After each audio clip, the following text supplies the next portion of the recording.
Assalamualaikum warahmatullahi wabarakatuh. Selamat pagi anak-anakku sekalian, siswa-siswi MTS Negeri 2 Tegal, wabil khusus kelas 9. Kali ini Pak Guru akan menerangkan tentang pewarisan sifat makhluk hidup bab 3 ya ini ya. Oke, agar belajar kita lebih fokus dan mudah dipahami, mari kita baca basmalah bersama-sama, dilanjutkan dengan berdoa dalam hati masing-masing. Mari kita berdoa. Selanjutnya kita lihat video berikut ini. Jika kita perhatikan, terdapat banyak perbedaan ciri-ciri antara kita dan teman-teman kita. Mungkin ada teman kita yang memiliki postur tinggi, ada yang pendek, ada yang memiliki rambut lurus, ada juga yang memiliki wajah bulat, dan ada pula yang lonjong. Ada yang memiliki kulit putih, kuning langsat, dan ada yang sawo matang atau kecoklatan. Perbedaan-perbedaan ini dikontrol oleh sesuatu yang disebut sebagai gen, yang diwarisi dari orang tua kita. Dengan peran gen ini pula, ciri-ciri tubuh kita mirip dengan orang tua kita. Oleh karena adanya penggabungan materi genetik inilah, pada diri kita akan muncul beberapa ciri yang mirip dengan ayah dan beberapa ciri yang mirip dengan ibu. DNA terletak di dalam inti sel, namun ada pula DNA yang tidak terdapat di dalam inti sel.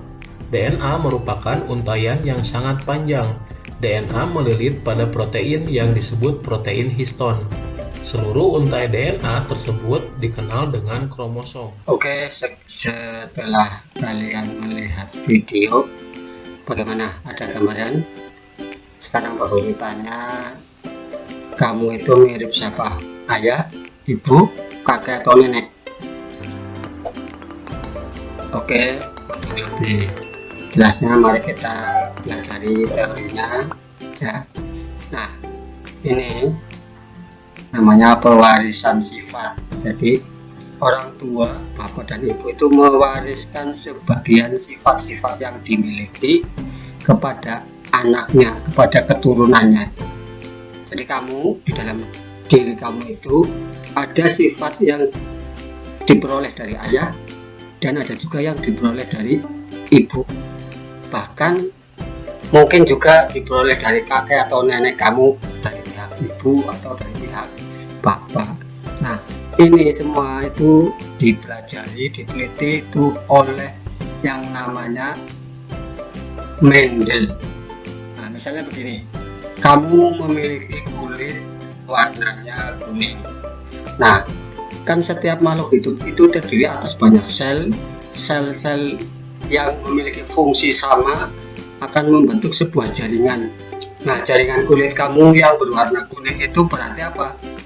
Itu gen dominannya warna kuning.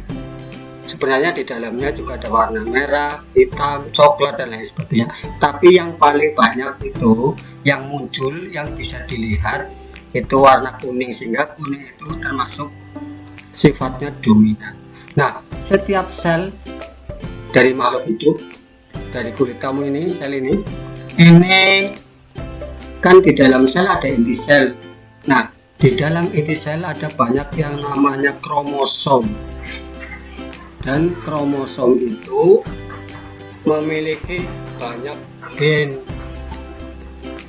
Jadi gen itu ada di dalam kromosom. Nah, sekarang kita lihat kromosom itu apa?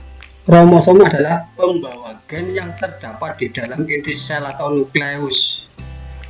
Nah, kromosom itu terdiri dari DNA, RNA, dan protein. Apa itu DNA? Nah, itu nanti kita pelajari di sini. Nah, jadi kromosom itu ada DNA, ada RNA, dan ada protein. Kita kembali ke gen. Gen ini merupakan faktor pembawa sifat yang diturunkan atau diwariskan. Jadi, kenapa misalnya kamu kulitnya warnanya kuning seperti kulit ibu kamu? Berarti itu ada gen dari ibu kamu yang terdapat di dalam tubuh atau di dalam kulit kamu, karena warna itu berarti diturunkan dari pihak ibu. Nah, di sini ada kromatin ya, ada kromatid. Kromatid adalah badan kromosom yang mengandung filamen tipis yang disebut kromonema. Sedangkan kromatin berfungsi dalam mengendalikan ekspresi dan replikasi gen. Jadi ini ekspresi dan replikasi gen. Nah, kita kembali ke DNA. DNA itu singkatan dari deoksiribonukleik acid. Sedangkan RNA riboksinukleik acid itu suatu asam nukleat. Jadi dua-duanya itu dari asam nukleat yang menyimpan semua informasi biologis dan merupakan bahan genetis yang tersusun atas molekul gula, ribosa, gugus fosfat, dan juga asam nitrogen. Nah, ini seputar tentang gen dan kromosom. Oke, ini semua adalah bahan dasar dari genetika. Ya. Genetika itu suatu cabang ilmu yang mempelajari tentang pewarisan sifat dari induk kepada keturunannya. Nah, ini dikemukakan oleh yang namanya Gregor Johann Mendel. Gregor Johann Mendel itu ini orangnya.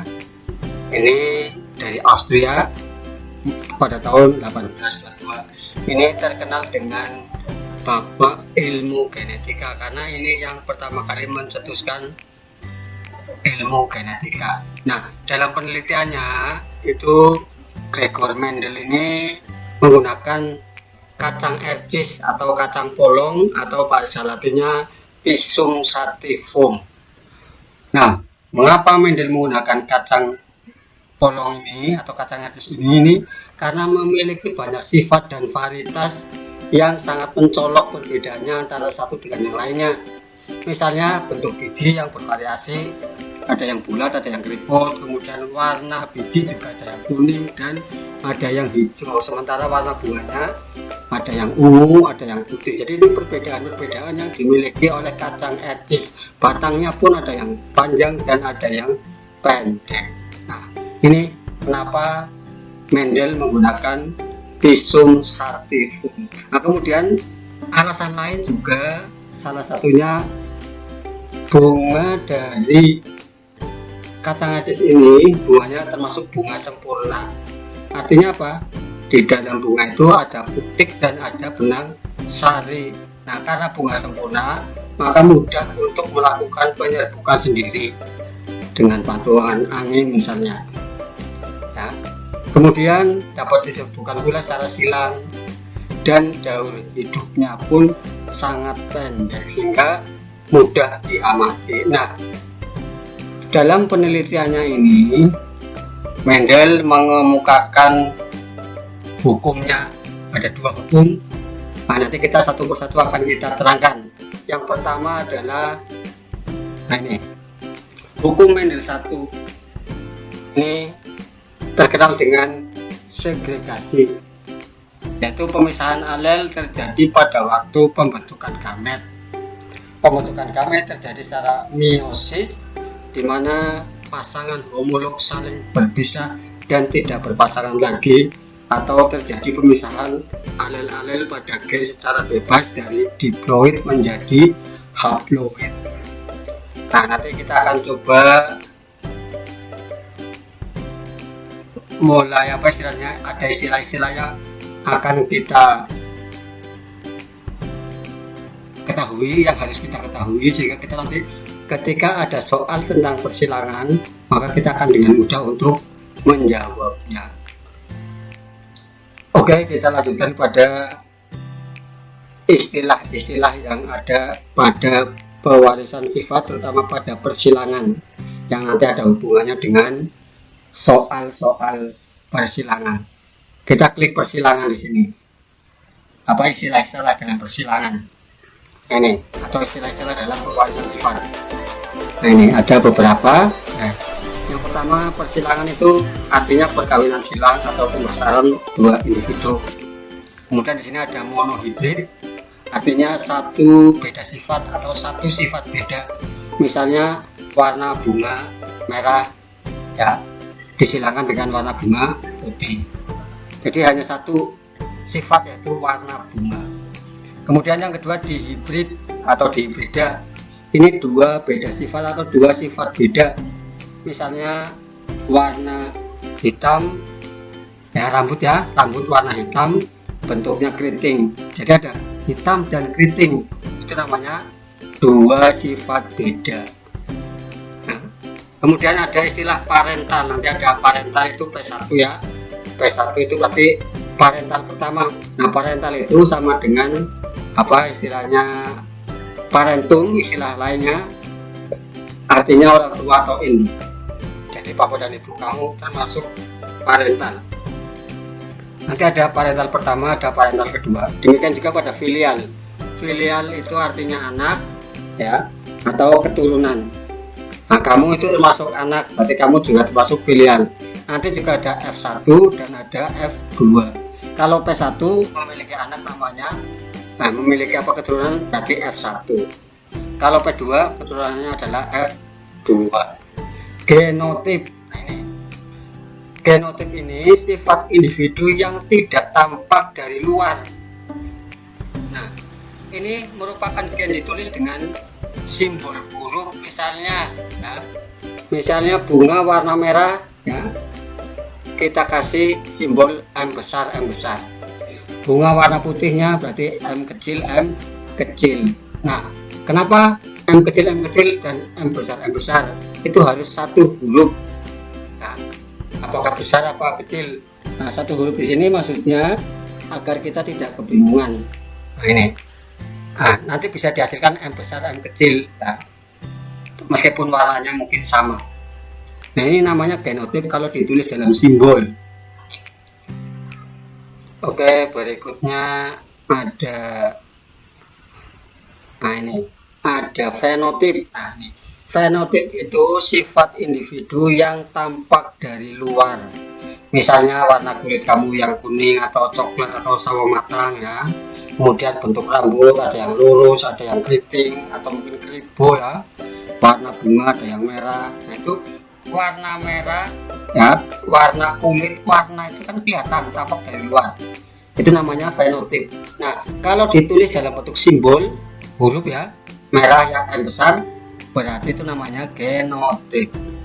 Kemudian ada dominan. Dominan itu sifat individu yang menutupi sifat lain.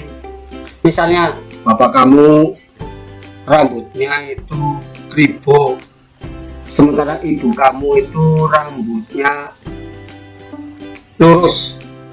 Nah, ternyata kamu rambutnya kribo, berarti kamu itu membawa sifat dominan dari ayah kamu yang rambutnya kribo.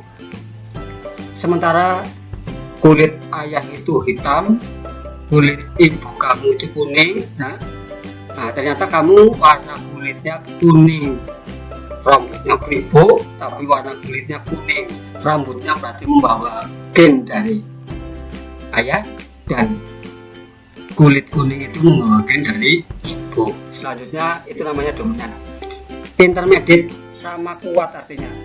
Nah, ini sifat dua individu yang sama kuat sehingga membentuk sifat baru yang merupakan perpaduan kedua sifat. Misalnya persilangan antara misalnya bunga pukul 4 warna merah dengan bunga pukul 4 warna putih, ternyata menghasilkan anak keturunannya itu bunga warna merah muda.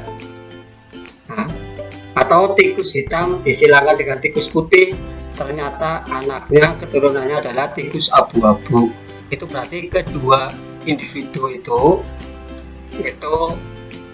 sama kuat sifatnya, namanya intermediate.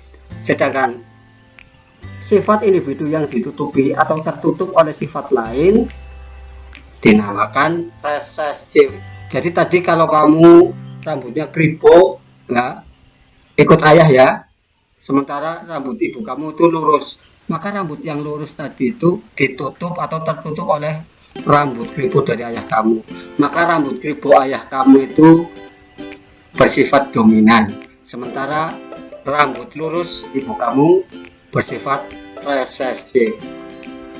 Nah, jika kamu ternyata rambutnya berbentuk ikal, ya, artinya kribo juga enggak, lurus juga enggak, ya, maka kedua sifat rambut dari ayah dan ibu kamu itu sama kuat, sehingga membentuk perpaduan, satunya kribo, satunya lurus, menghasilkan rambut yang ikal atau bergelombang yang ada pada diri kamu. Nah, ini nih beberapa istilah yang perlu kita ketahui, nah, kita ingat-ingat, sehingga nanti kita akan tahu dalam menuliskan soal-soal persilangan. Barangkali ini saja pertemuan ini, semoga kamu dapat mengerti dan memahami. Ingat, tetap belajar, tetap baca buku ya, jangan banyak main, usahakan selalu hidup bersih, nah, pakai masker kalau bepergian, ya, dan jaga kesehatan baik-baik. Oke, demikian saja. Wabillahi taufiq wal hidayah. Assalamualaikum warahmatullahi wabarakatuh.